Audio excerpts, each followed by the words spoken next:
오늘은 비판과 답변을 살펴보도록 하겠습니다. 실제로 그 데카르트의 성찰이 출판되고 나서 곧장 이제 많은 그 당대 지식인들이 데카르트에게 이제 여러 가지 의문점들을 또는 반박 의견들을 보냈었고요. 데카르트에게 직접 보내기도 하지만 사실은 보통 이제 메르센느를 통해서, 그 메르센느는 신부인데 가톨릭 신부였고요. 데카르트의 친구였습니다. 데카르트 고등학교 친구예요. 데카르트가 원래 다녔던 그 예수의 학교의 친구였었고 평생 이제 뭐 계속 서신을 주고받았고, 메르센느가 사실은 매우 그 유럽의 그 학계에서 엄청나게 중요한 역할을 하게 됩니다. 그러니까 대학 말고도 대학 외부에 엄청난 그 학문적인 네트워크가 만들어진 건데, 그게 사실 지난 시간에도 얘기했지만 그 메르센느를 중심으로 형성이 됐던 거고요.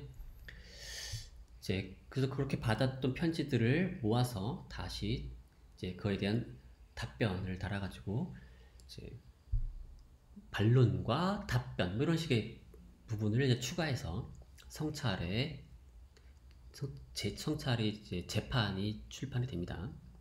뭐 그 내용과 함께 여러 가지 얘기들을 오늘날에도 같이 얘기해 볼 수 있는 여러 가지 얘기들을 해보도록 하죠. 지난 시간엔 제가 데카르트를 거의 비판하지 않았어요. 그렇죠? 저는 오로지 데카르트가 제1성찰부터 제6성찰까지 가는 과정을 나름 이제 그대로 따라가려고 노력을 했습니다. 자, 그런데 여러 가지 의문이 있어요. 자, 제가 9가지를 적어봤는데요. 자, 첫 번째 의문은 이겁니다. 제1원리는 정말 제1원리이냐? 코기토, 나는 생각한다. 그러므로 나는 존재한다. 자, 이게 어떻게 확실하죠? 자, 이거 제가 묻는 거는 이게 정말 확실하냐? 라는 겁니다. 일종의 연역적인 형식을 띠고 있죠. 추론 형식을 띠고 있죠. 나는 생각한다. 그러므로 나는 존재한다. 그러니까 나는 존재한다가 결론이고 나는 생각한다가 전제인 것처럼 보이죠. 나는 생각한다라는 전제로부터 나는 존재한다라는 결론이 이끌어지려면 뭐가 필요해요? 전제가 필요하지 않습니까? 어떤 전제가 필요해요? 모든 생각은 생각하는 자를 가진다. 와 같은 대전제가 있어야 되겠죠. 저 3단 논법처럼 생각할 수 있잖아요. 그러니까 그러면 데카르트의 코기토는 이게 일종의 그 대전제가 생략된 형태의 추론이구나 라고 생각할 수도 있어요. 근데 이 대전제를 떠올리는 순간 의문이 생기게 되죠. 그럼 도대체 이 대전제는 어떻게 믿을 수가 있죠? 모든 생각은 생각하는 자를 가진다. 근데 이 문제를 우리가 고민하는 순간 어떤 문제가 생기냐면 타인의 마음이라는 아주 또 새로운 문제가 생기죠. 남들이 마음을 가지고 있다는 걸 어떻게 알아요? 바로 그 문제. 그러니까 의심의 여지가 아주 큰 그런 대전제를 전제해야 되는 거 아니냐라는 겁니다. 자, 이에 대해서 데카르트의 답변은 이렇습니다. 코기토는 3단 논법이 아니다. 3단 논법 같은 걸로는 사실 지식이 생산될 수가 없어요. 새로운 지식이. 이미 알고 있는 지식으로부터 좀 더 특수한 지식이 이제 추출될 뿐이지 새로운 지식이 만들어질 수 없습니다. 생산될 수가 없어요. 데카르트는 지식을 생산할 수 있는 연역적 방법을 자신은 고안했다라고 생각했던 거고요. 따라서 데카르트는 자신이 3단 논법에 의존했다라고 말하면 안 되는 거죠. 실제로 방법소설 여러 부분에서 3단 논법에 대해서 비판하는 얘기가 있습니다. 그렇다면 자신은 3단 논법을 사용한 게 아닌 거죠. 그럼 뭘 한 거냐? 직관을 한 거죠. 직관. 자, 연역적 방법에는 두 가지가 있어요. 직관이 있고 연역이 있는 거죠. 자, 직관은 다른 전제로부터 도출되는 게 아니라 그 자체로 확실한 거죠. 명석판명한 겁니다. 데카르트식으로 얘기하면. 자, 그래서 나는 그럼 이게 뭐냐 그러면 데카르트 얘기는 나는 내가 생각한다고 내가 생각하고 있다는 것과 내가 존재한다는 것, 내가 생각한다는 것과 내가 존재한다는 것 사이에 필연적인 연결을 직관했다는 거죠. 그리고 어디까지나 여기서는 지금 나에 대한 문제다. 내가 생각하는 것과 내가 존재하는 것 둘 사이의 필연적인 연결만을 직관했을 뿐이지 모든 생각이 생각하는 자를 가지는지 그것에 대해서는 전혀 얘기한 게 아닙니다. 그거에 대해서는 전혀 일단은 먼저 언급한 게 아니라는 거죠. 그리고 이 모든 생각은 생각하는 자를 가진다는 건 타인의 마음과는 약간 좀 다른 문제군요. 죄송합니다. 자, 어쨌든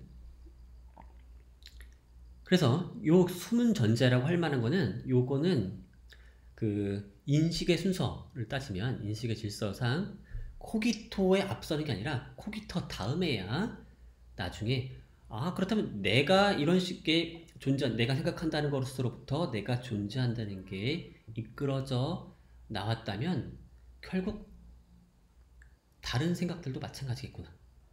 나의 생각 말고 남의 생각, 다른 생각 역시도 그 생각의 주체를 필요로 하겠구나 라는 식의 발견을 후회할 수 있다는 거죠. 자, 그래서 이런 비판에 대해서 이제 벗어나는 거고요. 물론 이게 답이 명백하게 됐다라고 볼 수는 없어요. 뭐냐면 이 직관의 정체가 분명치가 않습니다. 사실 직관의 정체가 도대체 둘 사이에 생각한다는 것과 내가 존재한다는 것 사이에 필연적인 연결을 직관한다는 게 도대체 뭔지 그게 어떻게 명석판명한지에 대해서 이게 나는 아니다 라고 하는 사람이 있으면 상당히 골치 아파지죠 사실은. 자, 근데 데카르트 입장에서는 그것이 너무나 분명하고 너무나 이렇게 그 의심의 여지가 없었던 것 같아요. 자, 그고요. 첫 번째 그랬고 두 번째 혹시 신의 존재가 나의 존재보다 앞서는 건 아니냐? 결국 나는 신이 창조한 거고 신의 완전하고 신의 선하고 이런 게 가장 먼저인 거 아닙니까? 하지만 데카르트는 이렇게 말하죠. 존재론적으로는 신의 존재가 나의 존재보다 앞서지만 인식론적으로는 나의 존재가 신의 존재보다 앞선다는 거죠. 오타가 오늘따라 맞네요. 존재입니다. 존재. 자, 신의 현존을 회의하는 것은 또는 신의 존재를 회의하는 것은 충분히 가능하지만 나 자신의 현존을 회의하는 것은 불가능하기 때문인 거죠. 자, 나는 내가 현존하는지 그렇지 않은지 회의하고 있다 라고 말해보세요. 이상하죠. 명백하게 뭔가 자기 모순적이라는 거죠. 물론 명백하지는 않습니다. 완벽하게 명백하다고 말할 수는 없지만 딱 이 말을 하는 순간 이상한 느낌이 들죠. 그래서 나의 현존은 회의 불가능한 것처럼 보여요. 그래서 데카르트는 바로 거기서 출발했던 거죠. 딴 건 일단 다 의심할 수 있더라도 나의 존재는 의심할 수 없다. 에서 출발을 한다는 거죠. 그리고 나머지는 거기서부터 도출되어야 할 것인 거죠. 신의 존재도 일단은 의심됐다가 코기토로부터 도출되어야 할 명제인 거죠. 자, 두 번째 의문은 이겁니다. 비슷한 질문인데요. 연결된 건데 정신, 육체, 이분법 이게 과연 증명된 거냐? 정신, 육체, 이분법 혹시 데카르트는 둘의 이분법을 심신 이원론을 이미 미리 가정한 거 아니냐? 또는 사고하는 어떤 존재가 물질적일 수도 있지 않느냐? 지금 데카르트는 정신은 사유하는 자로서 나는 사유하는 자로서 출발하고 있죠. 이 제2성찰에 보면 정확하게 이렇게 말하고 있어요. 내가 생각하고 나는 존재한다라고 말해요. 근데 여기서 나는 뭐냐? 라고 물어본 다음에 나는 몸을 가지고 있는지 그건 다 분명치 않지만 내가 사고하는 자라는 건 분명하다는 거죠. 그렇게 출발하고 나니까 사실은 결국 이미 여기서 이미 뭔 얘기하는 것처럼 보이죠. 나는 결국 그래서 몸은 없고 사고의 본질은 뭐예요? 정신의 본질은 사고인 거죠. 정신의 본질은 사고인 거고 사고를 하는 비정신적인 실체인 정신이 있는 거고 육체는 그와 대립적으로 공간을 점유하고 있는 무언가다라고 얘기하는 것처럼 보이죠. 자, 이런 식으로 해서 뭔가 정신, 육체, 이분법을 미리 가정한 것처럼 보인다는 겁니다. 그 제2성찰을 보면 그런 느낌이 있어요. 한번 읽어보시기 바랍니다. 근데 데카르트는 변명하기를 이렇게 말합니다. 제2성찰에서는 최소한의 확실한 주장으로서 사고하는 나를 제시한 거다. 육체를 가진 나는 의심의 여지가 있으니까 일단은 보류한 거고 일단은 여기서는 사고하는 자로서만 나를 제시한 거다. 그리고 정신, 육체의 존재론적 구별은 제6성찰에서 증명됐다 라는 겁니다. 자, 근데 이미 제6성찰에서 이거 증명이 되려면 일단 사고하는 자가 필요하다라고 하는 그 전제가 필요하거든요. 사실은 사고작용을 위해서 사고하는 자가 필요하고 거기서는 사실 물질이 필요 없다라는 얘기가 이미 들어가 있어요. 자, 사고하는 나는 존재하는데 나는 사고하는 자고 사고를 하는 데 있어서 물질은 필요 없죠. 왜냐면 나는 물질적인 존재를 의심하고 있는 상태에서도 사고할 수 있으니까.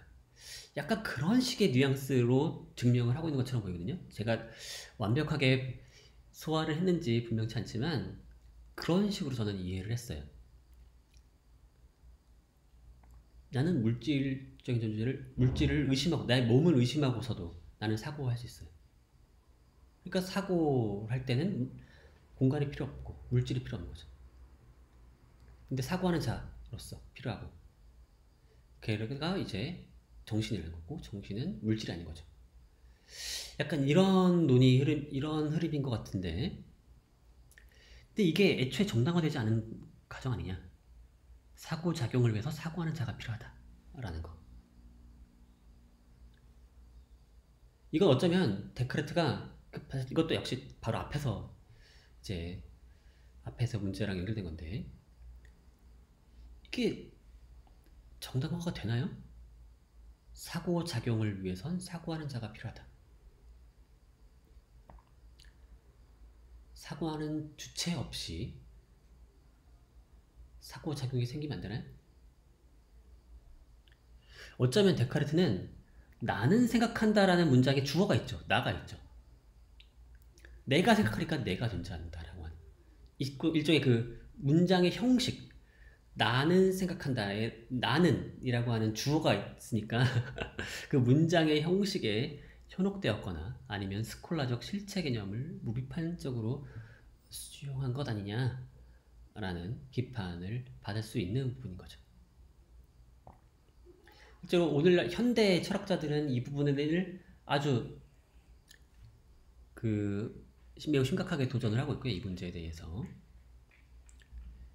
그리고 당시에도 많은 비판을 했습니다. 사실 이 비판 토마스 홉스가 이런 비판을 매우 주되게 했었고요. 물론 홉스는 이런 비판을 하는 사람 결국 물질적이라고 생각했던 거죠. 인간 역시. 데카르트는 인간의 정신을 빼놓고 나머지만 물질적이라고 했다면 홉스는 좀 더 나갔어요. 인간 정신까지도 물질적이다라고 이제 밀고 나갔던 거였고 그래서 데카르트는 기독교적인 테두리 내에서 머물러 있었던 반면에 홉스는 유물론이나 무신론으로 많이 공격을 받았고 사실은 당대에 엄청난 욕을 얻어먹었죠. 물론 데카르트도 역시 욕을 많이 먹었어요. 데카르트는 스스로 억울할 수도 있겠지만 어떤 사람들에게는 무신론으로 비판받기도 했었고요. 그건 뒤에 다시 얘기할 겁니다. 자, 어쨌든 이거 아주 당시에 중요한 문제고 사실 이 문제에 계속 중요하게 다뤄질 문제입니다. 그 다음에 데카르트가 어떤 회의주의를 극복하기 위해서 나는 생각한다, 나는 존재한다 해서 끝나는 게 아니라 신의 존재를 증명해야 되고 신의 완벽함 그리고 신의 선함을 증명을 해야 돼요. 그게 매우 중요한 거죠. 데카르트에게는 의심을 버리기 위해서.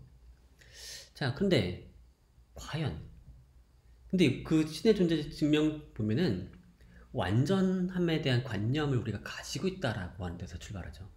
더 나아가 사실 더 구체적으로 말하면 사실은 무한하고 완전한 존재에 대한 관념을 가지고 있다라고 전제해요. 근데 과연 우리가 그런 관념을 가지고 있나요? 이렇게 말할 수도 있죠. 자, 우리는 무한하고 완전한 존재라고 가에 대해서 말을 할 수 있어요. 글을 쓸 수도 있어요. 하지만 이에 대해서 명석판명한 관념을 가지고 있나요? 무한하고 완전한 존재에 대해서 여러분 한번 생각해 보세요. 그게 떠오르세요? 그렇게 판명하진 않죠. 바로 그런 것 때문에 그런 관념을 가지고 있다는 것 자체를 의심할 수도 있어요. 근데 뭐 이에 대해서 데카르트가 할 말이 있습니다. 뭐냐면 예를 들어서 우리가 천각형은 각을 1000개 가지고 있다. 이런 문장 생각해 보세요. 우리가 그걸 이렇게 상상을 통해서 떠올리려면 어때요? 천각형이 떠오르십니까? 대충의 도형은 머릿속에 그려지지만 천각형이 정말로 그려지진 않죠. 삼각형이 그려지는 것처럼 또는 오각형이 그려지는 것처럼 육각형이 그려지는 것처럼 천각형이 머릿속에 그려지진 않아요. 삼각형, 사각형, 오각형은 정말로 머릿속에 그 그림이 그려집니다. 거의. 저는 그래요. 대충 딱 그려집니다. 이미지가 떠올라요. 하지만 천각형의 이미지는 떠오르지 않아요. 그렇다고 우리가 천각형의 관념이 없는 걸까요? 또는 천각형은 1000개의 각을 가지고 있다는 게 명석판명한 것이 아닐까요? 데카르트는 그렇게 생각하지 않죠. 천각형은 1000개의 각을 가지고 있는 것은 우리가 상상을 통해서 아주 분명한 이미지를 얻을 수는 없지만 그건 분명히 명석판명한 지각을 통해서 얻을 수 있는 참된 진리인 거죠. 그래서 이에 대해서 피해 나갈 구석이 데카르트에게 있긴 있어요. 또 그러면 신에 대한 무한하고 완전한 존재에 대한 관념이 본유적이라고도 얘기했어요. 본유적, 데카르트는. 그러니까 본유적, 이네이트, 타고났다는 거죠. 선천적으로 가지고 태어난 것처럼 얘기하는 거죠. 그러면 어린아이도 태어나자마자 신의 관념을 가지고 있나요?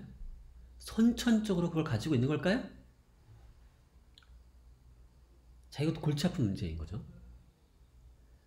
갓난아기가 지금 막 태어난 갓난아기가 신의 관념을 가지고 있나요? 물어봐도 얘가 그걸 대답할 수 있나요? 가지고 있는지 안 가지고 있는지 알기도 어렵고, 사실은 대부분의 그 어린아이가 신의 관념을 가지게 되는 계기는 정말 본의적으로 가지고 있는 것라기보다는 어쩌면 교회에 가서 부모가 교회에 당대 맨날 데리고 갔겠죠. 데카르트도 마찬가지 아니겠습니까? 부모가 교회에 데리고 가니까 거기서 주입받은 거 아니겠어요? 자, 데카르트는 그렇지 않다는 겁니다. 일단 선천적이라는 것 또는 본유적이라고 하는 것을 좀 다르게 이해할 필요가 있는데, 애초에 그 관념을 그대로 타고난 게 아니라 우리는 능력을 타고난 겁니다. 능력. 정신에 타고난 능력이 있어요. 그걸 통해서 신의 관념이 산출된다는 겁니다. 그런 의미에서 본유적인 거고, 따라서 이 본유적은 현실적으로 본유적이라기보다는 잠재적으로 본유적인 거예요. 자, 신의 관념이 애초에 머리에 딱 박힌 게 아니라 우리가 선천적으로 타고난 이 정신의 능력을 이용하면 신의 관념을 얻을 수가 있다는 의미에서 신의 관념이 본유적이라는 거죠. 자, 그러면 이게 어떻게 그럼 현실화 되느냐? 자, 우리가 보통 이런 데카르트식의 사고 실험 이런 건데요.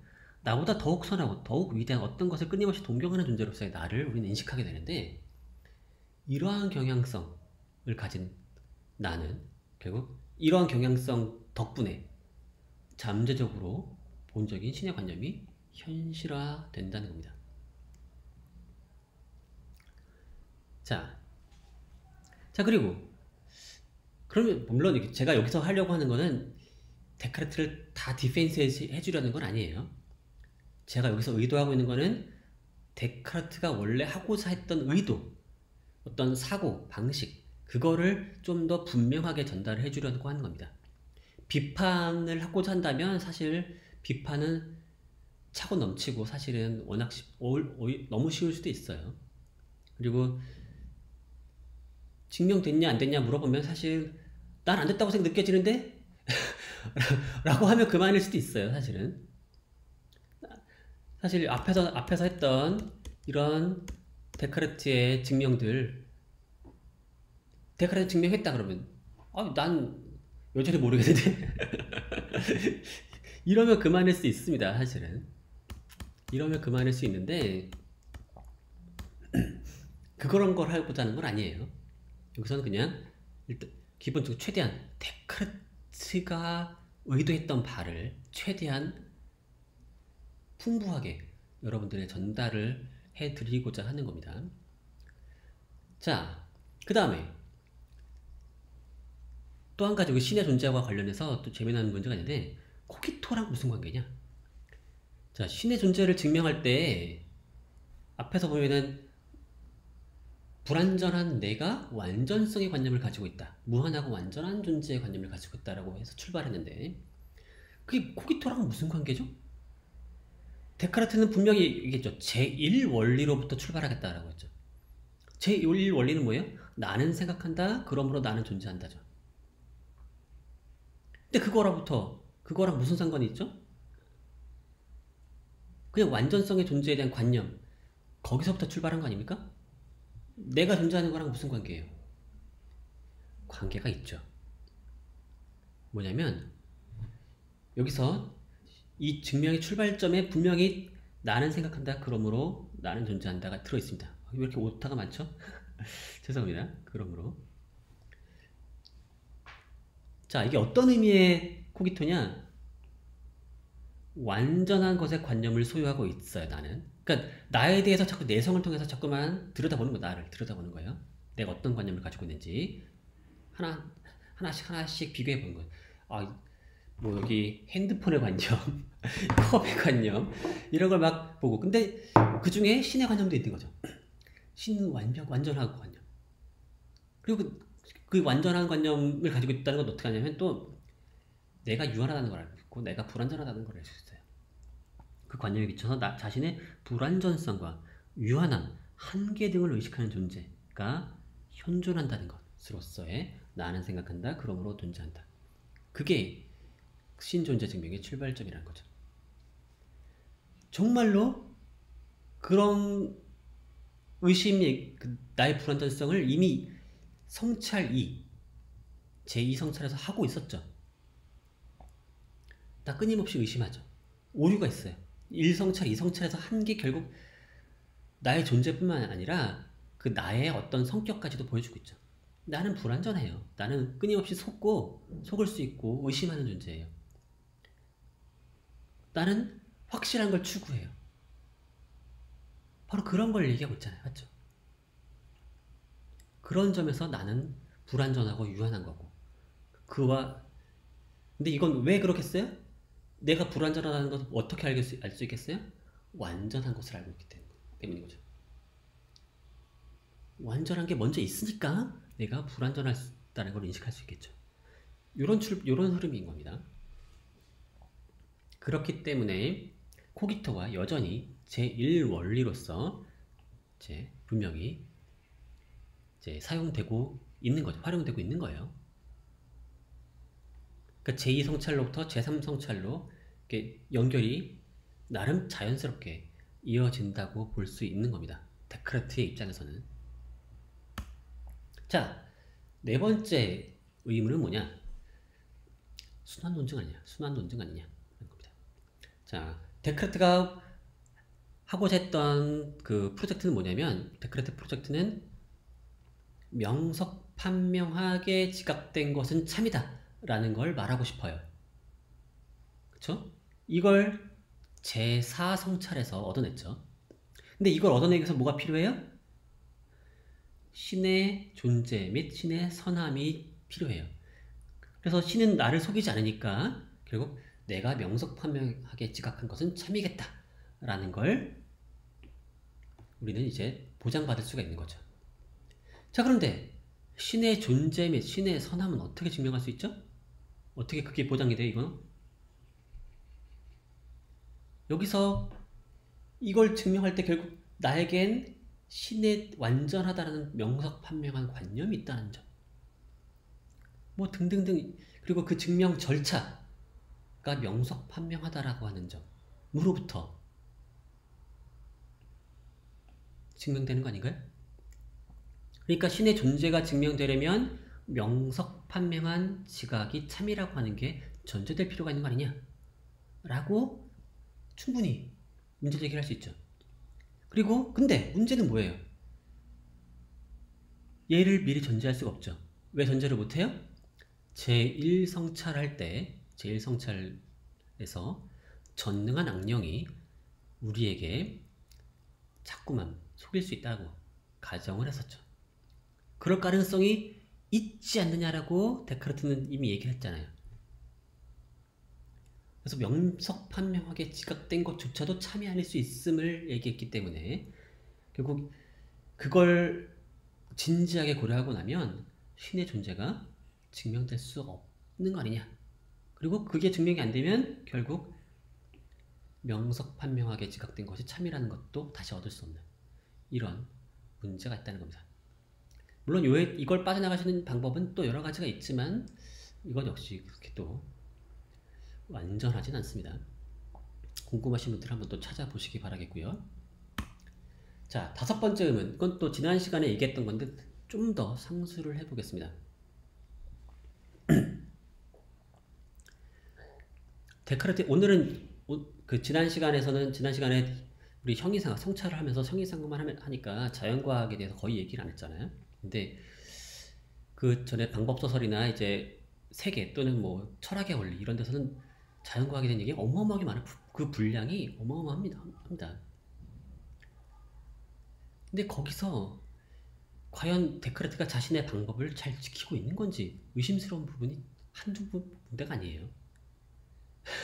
뭐냐면 자연과학 하려면 관찰과 실험을 해야 될 것처럼 보이고 심지어 데카르트 본인도 실험 많이 했어요. 실제로 데카르트가 여러 가지 실험을 했다라는 거에 대해서 알려져 있는 게 많이 있고요. 뭐 무지개 관련된 연구도 하고 아니면 그 광학 연구도 할 때 이제 렌즈 연구하는데 자신의 눈 가지고 그 소 눈 가지고 소 그 수정체를 떼 가지고 막 그거 가지고 연구를 하기도 하고요. 그 나름의 실험가로서 그 성과가 있습니다.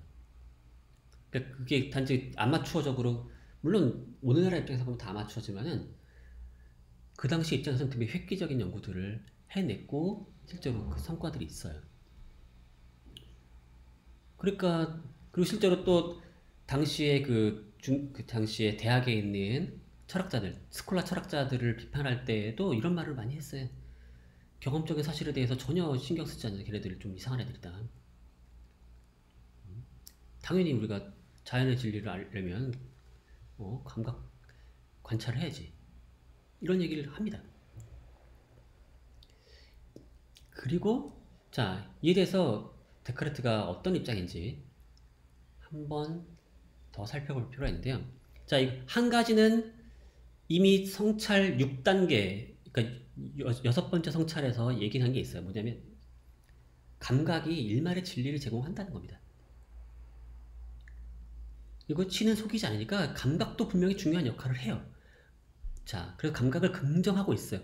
사실은 제6단계 성찰에서 하고자 했던 게 바로 그거였죠. 그래서 자연과학이 그 위에 설 수 있다라고 하는 걸 어쩌면 보여준 거일 수도 있습니다. 그래서 감각이 중요한 역할을 한다. 일말의 진리를 제공한다. 하지만 다른 얘기도 하고 있죠. 하지만 감각에 우리 속일 수도 있고 감각을 통한 정보는 자연의 진상을 보여주진 않는다. 뭘 보여줘요? 육체와 정신의 합성체의 보존을 위한 필요한 정보만 제공해 줄 뿐이죠. 자, 그게 이제 가장 중요한 단서고요. 자, 철학의 원리에서는 다음과 같은 얘기들도 하는데요. 두 가지 얘기가 연관된 얘기입니다. 둘이 대립된 얘기는 아니고요. 자, 읽어보면 이렇습니다. 이성을 통해 밝혀낸 가설은, 자, 가설이라고 불렀어요. 한편으로는. 이게 참 약간은 어색합니다. 왜냐면 이성을 통해서, 연역적인 방법을 통해서 하면은 가설일 수가 없죠. 왜냐? 가장 확실한 제1원리로부터 연역적으로 도출된 주장은 확실한 거잖아요. 자, 그 부분이 이제 벌써 이상해질 수 있어요.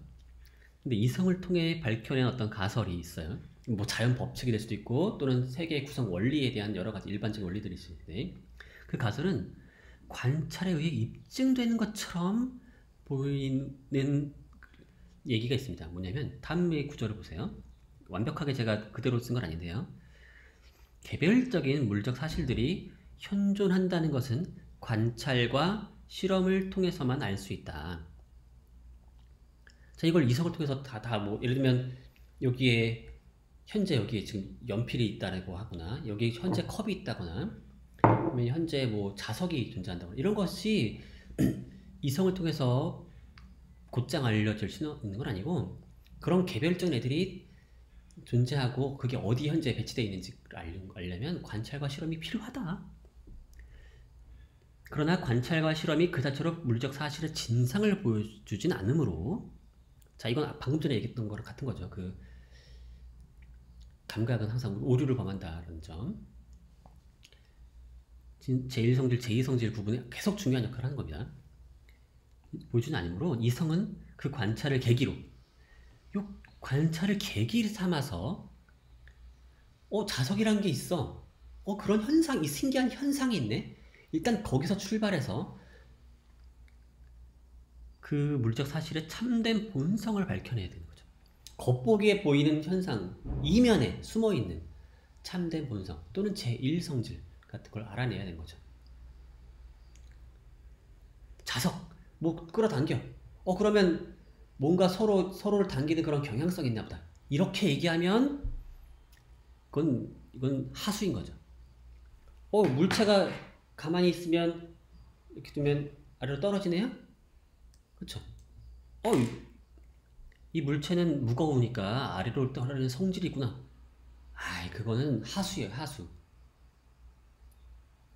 감각에 속은 거예요. 물리적 사실의 참된 본성은 이성을 통해서만. 얘가 어떻게 우리가 물질에 대해서 얻은 어떤 그 명백한 사실에 따르면 어때요? 이성을 통해서 밝혀낸 진리에 따르면 물질은 공간을 점유한다는 것 외에는 뭐 별게 없어요. 스스로 운동할 수 있는 능력도 없어요. 스스로 의지를 가질 수도 없어요. 의지나 이런 것들은 다 정신의 속성인 거죠. 그쵸? 자유의지, 정신의 속성이에요. 욕구를 가지지 않아요. 자연적인 어떤 경향성, 그런 거는 누가 밀기 때문인 거죠. 물질 그 자체는 스스로 어떤 그 의지를 가지지 않습니다. 자, 그게 이제 이성을 통해서 밝혀낸 거고, 그래서 자연 법칙이 나오죠. 그러면 참된 본성은 뭐예요? 얘가 사실은 바깥의 소용돌이랑 충돌을 하면서 아래로 막 밀려 내려가기 때문인 것이다 라고 해야지 된다는 거죠. 그래서 이런 식으로 이성을 통해 밝혀낸 참된 본성이 정말 참이라면 관찰과 실험 결과를 연역할 수 있을 것이다. 일치할 거란 거죠. 이론의 예측과 관찰 결과가 일치할 거라는 거죠. 그럼 일치하면 이성을 통해 밝혀낸 가설이 입증되는 거 아니겠어요? 약간 그런 식의 뉘앙스로 얘기하고 있죠. 그래서 가설이 관찰을 통해 뒷받침되는 것처럼, 그리고 관찰과 일치하지 않으면 그 가설은 기각돼야 되는 것처럼 또 느껴질 수 있습니다. 그래서 어떤 의미에선 데카르트는 자신의 그 철학의 원리 책을 보면 사실 엄청 두꺼운 부분이 우리 세계의 작동 방식에 대해서 서술하고 있는데 나름 또 되게 그럴듯해요.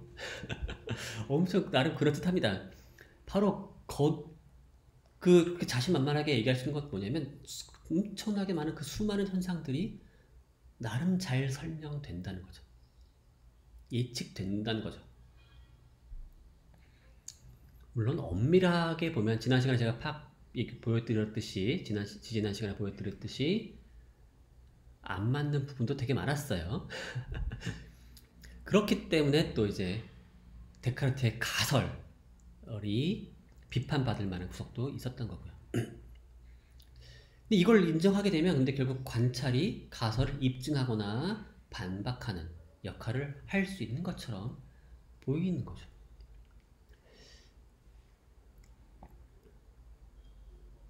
자, 그 다음에 또 일반적인 원리와 개별적인 결과들을 구분합니다. 그래서 동일한 제1원리를 이제 우리가 수용하더라도 동일한 그 제1원리로부터 무한히 많은 결과들을 연역적으로 도출할 수가 있어요. 왜냐면 초기 조건이 다르다면 다양한 결과가 나올 수가 있죠. 그러니까 작동 원리는 똑같지만 맨 처음에 어떻게 배치되어 있느냐에 따라서 다른 결과가 도출될 수 있죠. 그렇다면 실제로 발생한 결과와 어쩌면 발생할 수도 있었지만 신이 처음에 그렇게 딱 배치해주지 않았기 때문에 또는 신이 그렇게 의욕하지 않았기 때문에 실제로는 발생하지 않은 그런 결과들을 어떻게 구별할 거냐? 뭐가 필요하겠어요? 관찰과 실험이 필요한 거죠. 그게 바로 개별적인 물리적 사실들의 현존은 오직 관찰과 실험을 통해서만 알 수 있는 거죠.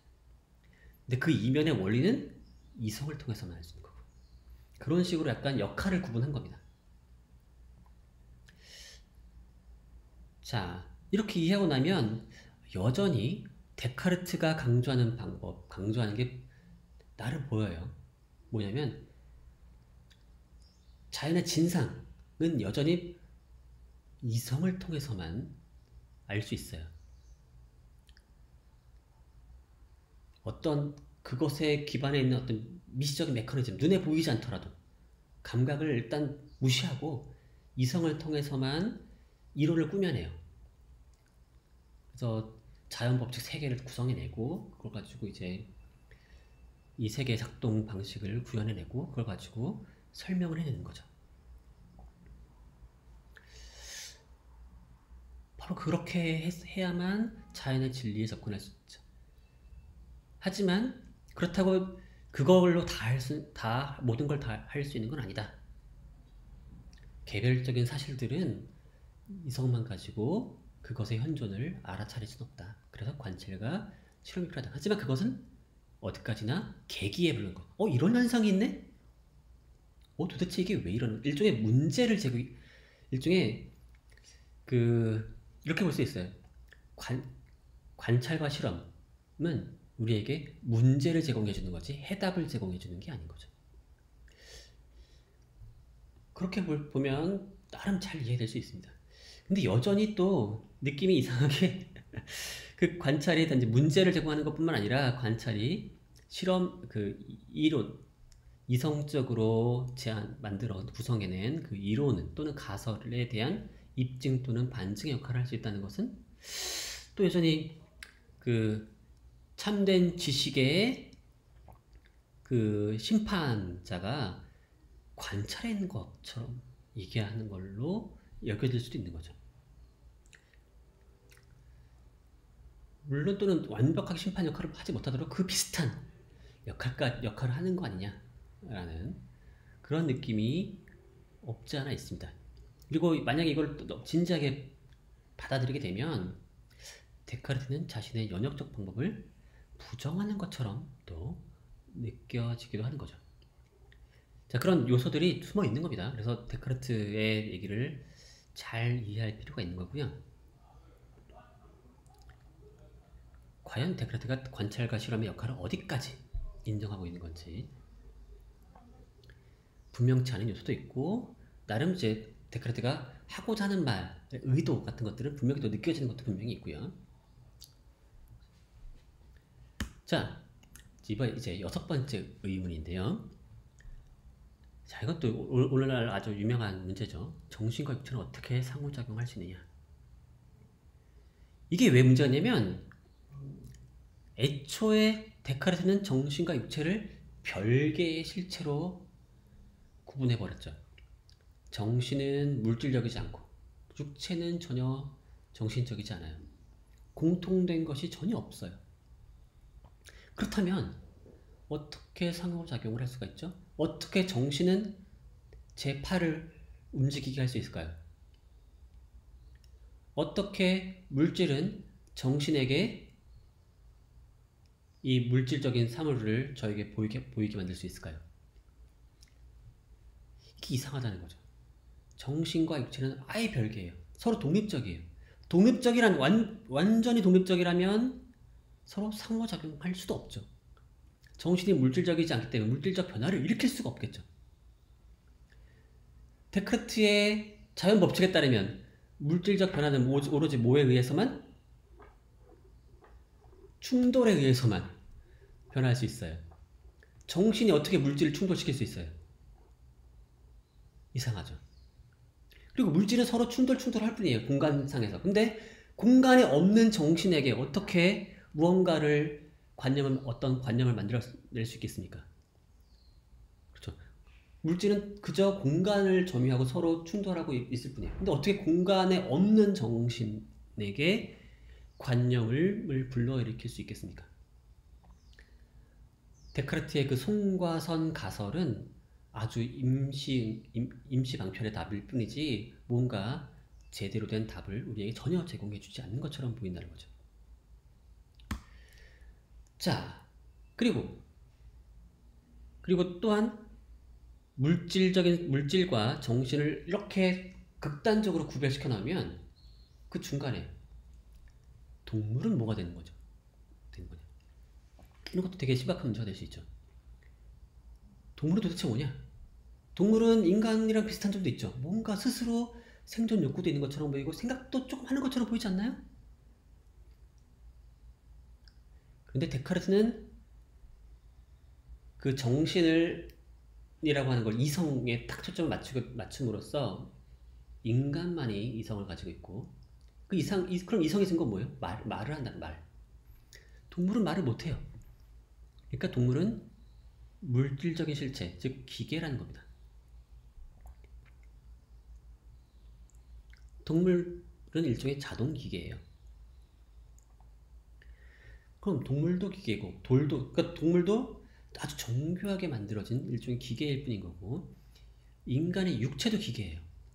오로지 인간의 정신만이. 사실 이것도 제가 위치를 지정하는 것이 이상할 수 있는데 왜냐하면 데카르트에 따르면 정신은 공간을 점유하고 있지 않으니까 뭐 어디다가 좌표를 찍을 수도 없는 거죠. 물론 그럼에도 불구하고 제 육체에 묶여있는 것처럼도 보이는데 사실 그 문제도 사실 골치 아픈 문제고요. 근데 어쨌거나 이렇게 함으로써 동물이 기계라고 선언함으로써 얻는 바는 뭐죠? 자, 두 가지 해석이 있습니다. 두 가지 해석이 있는데 하나는 이거죠. 동물을 인간과 이제 차별화시킴으로써 동물은 누구에 속해 이제? 기계, 자연, 돌 이런 거랑 비슷한 거예요. 인간이 아니라. 자, 그쪽으로 밀어 넣어 버리니까 인간이 매우 특별한 존재가 되죠. 자, 그런 걸 어쩌면 데카르트가 자신의 형이상학을 통해서 인간의 특별한 지위를 강조하고자 했다. 그걸 보호하고자 했다. 라고 생각할 수도 있고요. 또는 반대로 환원주의 프로그램을 지금 일관되게 적용한 거다. 그래서 동물이든 뭐든 매우 복잡해 보이는 그런 아주 신기한 현상조차도 다 기계적으로 설명해보자 라고 하는 거죠. 그래서 물리학을 통해서 모든 것을 환원하고자 하는 그런 프로그램을 작동시키는 거죠. 자, 두 가지 경향이 둘 다 있습니다. 사실 데카르트가 직접 말하는 걸 보면은 자신의 형이 상황을 통해서 인간의 특별한 지위가 보호되는 것처럼 말하기도 해요. 인간이 어쩌다 이렇게 특별한가? 바로 그걸 자신의 철학이 그걸 보여주겠다 라고 말을 하기도 하는 한편, 다른 곳에서는 어마어마하게 기계론적인 사고방식을 일관되게 펼쳐서 이 세계의 모든 현상들과 자연, 동물들까지도 그걸로 기계로적으로 설명할 수 있는 그런 아이디어를 계속 끊임없이 제공합니다. 그리고 많은 그 성과를 얻었고, 사실은 뭐 매우 지금 보면 매우 조야한 방식의 설명이지만 그것들이 이제 뒤로 많이 이어집니다. 자, 비판에는 두 가지 방향이 있습니다. 하나는 동물이 어떻게 기계냐 라고 하는 비판인데요. 시계를 두 개 같이 이렇게 둔다고 자식이 생기냐? 아니다. 동물은 기계일 수 없다 라는 거고요. 이번엔 반대로 인간도 기계다. 동물이 기계라면 더 나아가서 사실은 인간조차도 기계로 취급할 수 있다는 거죠. 그래서 기계 장인이 더 재주를 부린다면 말하는 인간도 만들 수 있을 것이다 라고 주장했고, 사실 18세기에 뭐 많은 사람들이 이런 입장을 취하게 됐어요. 그래서 본인 데카르트를 따른다라고 하는 사람들이 이렇게 말하는 거죠. 데카르트는 사실 자신의 주장을 일관되게 끝까지 밀어붙이지 못했다. 자신의 기계론적인 세계관을 정신에서 멈춰버렸다. 우리는 그걸 더 끝까지 밀고 나갈 수 있다. 그래서 인간의 정신마저도 다 기계적으로 만들 수 있다라고 하는 그런 이상을 얘기하면 했던 거죠. 매우 유물론적인 그런 사고방식이 발전했던 거고요.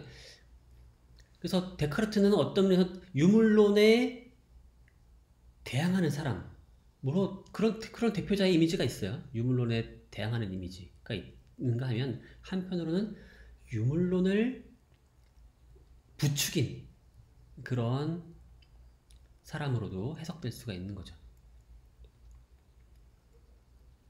실제로 많은 18세기의 철학자들 또는 대중철학자들이, 그 지식인들이 데카르트의 영향을 받았다라고 말을 하면서도 유물론적인 이런 얘기들을 많이 했죠. 자, 그 다음 8번째 의문입니다. 신은 도대체 자연법칙 제정 후에 무슨 일을 하느냐? 자, 신의 성격이 되게 중요한데요.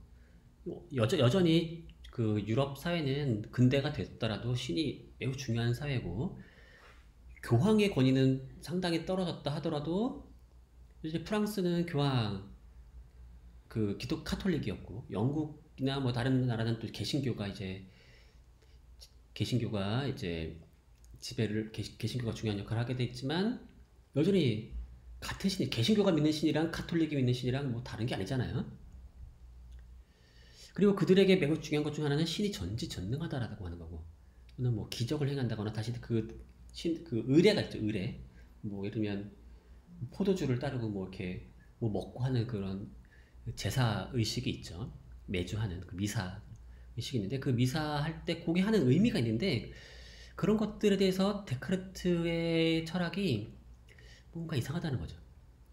그중에서 가장 중요한 거는 데카르트가 만들어낸 신이 너무 일을 안 해요. 뭐냐면 이렇습니다. 이게 파스칼 들어봤죠? 파스칼이라는 철학자. 그 파스칼의 행렬을 그려가지고 신을 믿는 게 낫다라고 했던 그 파스칼. 데카르트를 용서할 수가 없대요. 왜? 자, 그는 자신의 철학 체계를 통하여 신을 무시하고 그냥 지나쳐갈 수 있기를 바라는지도 모른다. 이건 뭐 좀 과도한 해석일 수 있어요. 데카르트가 신을 무시하고 싶었던 것 같다라는 겁니다. 전혀 그렇지 않은 것 같아요. 이건 너무 오해인 것 같지만 그는 신을 끼워 넣긴 했어요. 그는 이 세계에 운동을 부여한 존재로서의 신을 끼워 넣었습니다. 최초의 운동을 부여했죠. 그리고 운동이 자연 법칙에서 계속 보존돼요. 그게 데카르트의 자연 법칙이잖아요. 그런데 그 후에 그는 신과 관련해서 더 이상 어떤 일도 하지 않았다.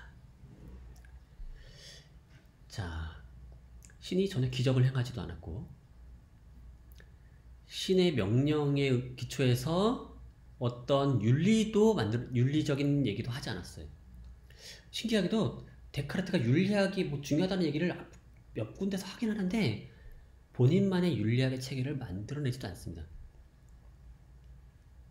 그리고 윤리학적인 뭔가 관련성이 있는 얘기를 할 때도 신을 별로 언급하지 않아요. 그러니까 신은 그저 맨 처음에 자연법칙 만들고 거기서 운동을 시키고 그리고 끝인 거죠. 그 다음엔 이 세상에 아무런 개입도 하지 않는 것처럼 보이는 거죠. 파스칼이 보기에 데카르트의 신은 어떤 신이냐? 이신론적인 신이에요. 이신론. 신은 맨 처음에 한번 딱 세상에 굴러가게 한 다음에 창조하고 그걸게 법칙을 제공해 준 다음에 그 다음에 아무 일도 하지 않은 거죠. 그냥 지켜만 보고 있는 겁니다. 이게 데카르트의 신이라는 거죠. 그렇다는 건 이런 신은 기독교적인 신이라고 인정할 수 없는 거고요. 그리고 기독교적인 세계의 어떤 그 작동 원리, 뭐 심판이라든가 구원, 뭐 이런 문제에 대해서 전혀 지금 데카르트는 아무 얘기도 하지 않는 것처럼 보이는 거고, 이거는 기독교적인 신이 아니라는 겁니다. 그래서 가톨릭에서 이런 걸 받아들이면 안 된다. 뭐 이런 식의 이제, 또는 가톨릭이든 뭐든 이제 우리가 데카르트를 종교적으로 좀 위험한 사람으로 봐야 한다라고 생각했던 거죠. 데카르트는 그런 식의 의혹에 대해서 본인은 절대 아니라고 얘기합니다. 데카르트는 분명히 신실한 신자였고요. 그러면 여기에 대해서 어떻게 답변하느냐? 우주는 매 순간 신에 의존한다. 신이 그냥 버려두고 그냥 많은 게 아니라 신이 항상 보살피고 있다라고 하는 거죠. 신이 항상 보살피고 신은 우리를 사랑한다. 그게 어떤 의미에서 그러냐? 우주의 현존은 신의 보존을 필요로 하는 거고요. 이 보존은 영속적인 재창조 작업입니다. 끊임없이 계속 세계를 재창조하는 일과 다름없는 겁니다.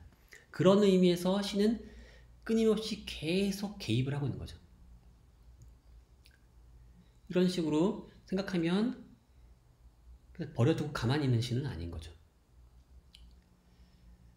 하지만 그럼에도 불구하고 데카르트의 신은 여전히 그 의지보다는 의지가 없는 건 아니에요. 신의 의지가 없는 건 아니고 여전히 데카르트에게 신은 의지를 가진 매우 그 약간 인간적인 신인데 그럼에도 불구하고 지성이 강조되어 있어요. 지혜가 강조되어 있어요. 그래서 세계를 조화롭게 만들어내는 거에 훨씬 더 많은 일을 하고 있고 지난 시간에 구분에 따르면 데카르트의 신은 주지주의적인 신에 가깝습니다. 데카르트 본인이 인정할지는 모르겠지만은 주지주의적인 신에 좀 더 가깝고 실제로 이걸 자꾸만 발전시키면 사실 이신론으로 갈 위험이 있습니다. 그리고 이신론으로 가게 되면 한편으로는 무신론으로 가기도 쉽죠. 신이 한번 창조하고서 신의 자연의 작동 법칙을 만들어낸 다음에는 아무 일도 안 한다. 하는 일도 없는 거죠. 그러면 신이 없는 거 아니냐? 라는 쪽으로도 발전할 가능성이 또 있어요.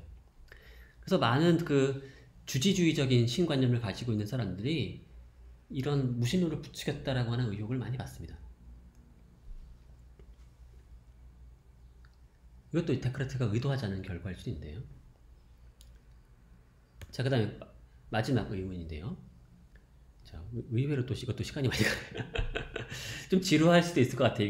오늘 그림도 전혀 없고 뭐 그림을 크게 제가 사용하진 않지만 어쨌든 자 마지막 의문인데요. 자 법칙적인 자연을 제안했어요. 물질 세계는 법칙적으로 작동해요. 그거를 이제 위반하지 않습니다. 자연 세계는. 그렇다면 인간의 자유는 뭐죠? 자 일단 데카르트는 인간의 자유를 거의 무조건적으로 확신합니다. 너무나 당연해요. 왜냐하면 방법적 회의를 할 수 있는 능력, 그건 이미 자유의 관념을 전제하고 있는 거고, 결국 자유라고 하는 관념은 일종의 본유관념에 해당합니다.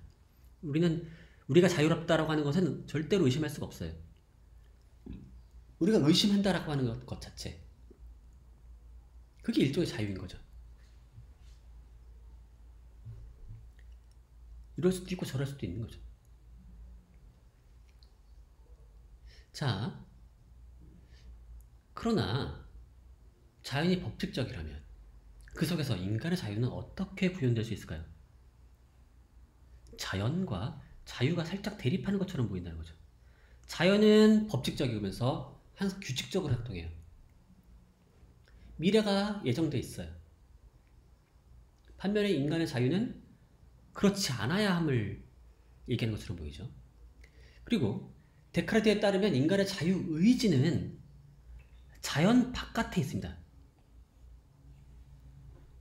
그쵸? 물질 세계 바깥에 있어요. 이거는 뭐 제가 봤을 때 확실한 것 같아요. 그쵸? 자연의 정신의 특성이고, 정신은 물질 세계의 통제를 받지 않죠. 물질과 전혀 다른 성격을 가지고 있어요. 바깥에 있어요. 하지만 인간이 자유의지를 가지고 인간 몸을 가지고 행동을 시킨다면, 행동을 하게 되면 달라지죠. 행동을 하게 되면 어떻게 되는 걸까요? 자연 법칙을 깨트리는 걸까요? 아니면 자유의지는 물질 세계 바깥에는 있지만 신의 예정된 결과, 신의 의도라든가 신의 설계, 또는 뭐 신이 창조로부터 벗어날 수는 없지 않느냐. 그렇죠? 인간의 정신도 마찬가지로 신이 만들어낸 거라고 한다면, 그러면 역시 여전히 전지전능한 신의 예정된 결과와 일치된 일을 하기 마련이냐. 자, 자연의 바깥에는 있지만 신의 어떤 그 테두리를 벗어날 수는 없어요. 자, 이게 골치 아픈 문제가 되는 거죠. 자연 법칙 바깥에 있는 것처럼 보이지만 한편으로는 신의 예정된 결과를 또 벗어날 수 있느냐. 자, 이게 이제 보통은 이제 보통 우리는 예정조화설이라는 걸로 보통은 이거를 해결할 수 있는 방법이 있습니다. 나는 자유롭게 행동하지만 그게 언제나 신의 예정된 결과와 일치되기 마련이다. 그리고 우리는 신의 의도를 알지 못하니까 이게 큰 문제가 되지 않는다. 거죠. 근데 뭐 여기서는 근데 이렇게 얘기하기도 하지만 또 다른 데서는 또 다른 얘기도 하고, 그래서 데카르트가 이에 대해서 일관된 답변을 제공하지는 않습니다. 대신에 데카르트는 자유에 대해서 매우 강조를 하긴 했지만 그건 어디까지나 인식과의 관계에 있어서 관심을 가졌던 거예요. 그러니까 이 자유에 대해서 인식과의 관계에서 관심을 가진 거죠. 그래서 아까 여기서 우리가 방법적 회의를 할 수 있으니까 자유롭다, 이걸 먼저 하고 싶었던 거라기보다는 거꾸로 우리는 자유롭기 때문에 오류를 범하기도 하고 거부하기도 한다는 거죠. 이거 앞에서 그 네 번째 성찰, 지난 시간에 네 번째 성찰과 관련이 있는 건데요. 명석판명하게 지각한 것은 거짓이 있을 수가 없어요. 오류가 있을 수 없어요. 하지만 우리는 오류를 범하죠. 그럼 뭐 때문이에요?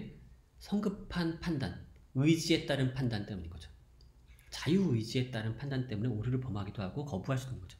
다시 우리가 또 의지한다면 오류를 신중하게 피할 수도 있겠죠. 자, 이걸 통해서 하고 싶었던 건 오류를 우리가 항상 범하는데 그걸 설명하고 싶은 겁니다. 근데 그 책임이 신에게 있지도 않고 이성에 있지도 않고 그걸 얘기하고 싶은 거죠. 그리고 그러면 오류를 피하려면 뭐가 필요하냐? 확실한 지식이 필요하다. 이성의 인도를 받은 확실한 지식이 필요하다. 그 얘기를 하는 데 있어서 자유가 언급이 되는 거고 그때 강조가 되는 거지, 자유를 가지고 뭔가 다른 얘기를 열심히 하려고 했던 건 아니에요. 그리고 사실 자유 얘기를 하게 되면 사실은 윤리학적인 얘기가 들어갈 수가 있는 건데 그쪽으로는 발전을 거의 시키지 않습니다. 사실 원래 중세적인 사고방식에서는 자유의지가 있으니까 심판받고 어쩌고저쩌고 하는 거죠. 맞죠? 죄를 지을 수도 있고 이제 죄를 지어서 지옥에 갈 수도 있고 이제 좋은 일을 해서 이제 신을 믿고 좋은 일을 해서 천국에 갈 수도 있다 라는 식이 바로 인간의 자유의지 덕분인 건데, 물론 그걸 부정한 건 아니지만은 이거에 대해서 자신이 뭔가 철학적인 얘기를 더 뭔가 발전시키는 얘기가 없습니다. 그걸. 그러니까 그쪽 부분에 별로 관심이 없었다거나 아니면 그런 부분의 얘기를 하기에는 아직까지 토대가 아직 확실하게 만들어지지 못했다라고 생각한 것 같기도 하고요. 자, 그래서 여기까지가 이제 데카르트에 대한 반박과 그에 대한 데카르트의 이제 답변, 그리고 그걸 통해서 살펴본 데카르트의 실제 의도를 이제 살펴본 거고요. 이제 마무리를 하자면 이런 문제들을 한번 여러분들께 던져보고 싶어요. 자, 바로 여기 있는 질문들을 가지고서 제가 퀴즈를 낼 겁니다. 그래서 지난번의 퀴즈보다는 좀 더 그 서술형 문제가 더 많을 거예요. 여러분 좀 스스로 생각해서 좀 답을 할 수 있는 그런 문제들을 좀 내려고 하고요. 자, 다음과 같은 겁니다. 가장 큰 질문은 이거죠. 데카르트는 어떤 의미에서 근대 철학의 창시자로 간주될 수 있겠느냐. 거죠. 자, 우리가 계속 세 번의 수업에 걸쳐서 데카르트를 살펴봤는데 어때요? 우리가 생각한 것에 비해서는 확실히 옛날 사고방식에 얽매여 있고, 그리고 특히 이제 우리가 한국에 살다 보면은 우리에게 신이 그렇게 중요하진 않잖아요. 근데 데카르트는 너무 신을 강조해요. 그렇죠? 신이 너무나 중요한 역할을 한단 말이죠. 그런 걸 보면 중세 시대로부터 거의 벗어나지 못한 것처럼도 느껴지는데요. 도대체 어떤 의미에서 데카르트가 근대적이냐? 그걸 좀 제가 물어보고 싶은 거고, 그에 대해서 여러분도 한번 답을 만들어 보시기 바라겠고요.